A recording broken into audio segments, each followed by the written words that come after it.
we're talking about Nashville, and for people who don't know, Nashville is kind of a capital of music in a way. So you said that you weren't too keen on representing Napster. If people in the audience don't know that case, can you just describe it very, very briefly? Right. So this is 2000, right? I mean, it's 25 years ago, and I still feel like it's yesterday. So right, you used to buy music on CDs, right? And it was digital. It was, I don't think it was compressed, and there was new technology that was compressing data files, including music files, really efficiently.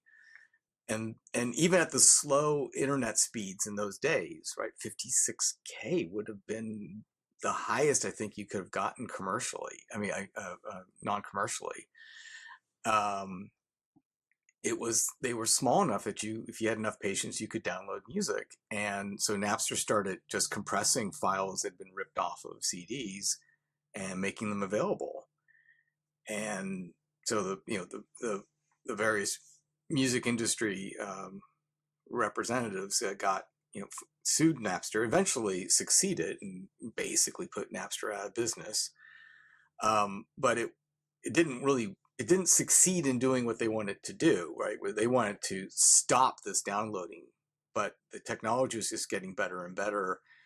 And eventually they were so bloody and bruised that when Steve Jobs, so he'd just been at Pixar, and he went back, he was just back at Apple. And so when he went to start the iTunes store, which was brand new, that hadn't been introduced yet, he was able to negotiate a really tough deal with the music industry. 99 cents a download was pretty cheap, actually. But the music industry just felt like they had to get whatever profits they could from downloading that they could, and at least with a partner they could trust, and not, basically a free radical like Napster. So they won the battle, kind of lost the war. Yeah, I guess you have to kind of follow the market and the demand, because obviously now we have all these streaming services because it's just so much easier to download things, and look what technology did to us, then go to the store and buy CDs and have the CD player. I think the last CD player I owned also broke, so I literally have nothing to play a CD on. But then there are things like I think the latest in the news-ish is how Spotify is not really paying artists and people very well and things like that. So it seems like being kind of a never-ending circle, that maybe BitTorrent is a little less hot because you can legally access things to download and stream, but then those services still not really playing it fair at all times. Well, the music industry wised up with Spotify, and they made sure that they got a good cut. But yeah, I know a lot of, just where I live, just like meeting parents of of kids who went to school with my kids.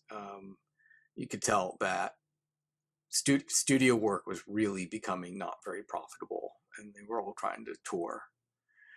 And that was, for a while there, that was where all the money was. I don't know what it's like now, since my kids are out of school. I don't have any more inside information about the, at least that part of the music industry. And I've only touched the music industry sort of slightly. I've had a few music cases, but I'm not one of these music road lawyers who are Well, wonderful if you people. were, we wouldn't be talking, right? Yeah, yeah, that's right. Probably. Who knows though? I did talk to someone a few years ago now, I think, who was telling me that he wanted to have open source music, whatever that meant.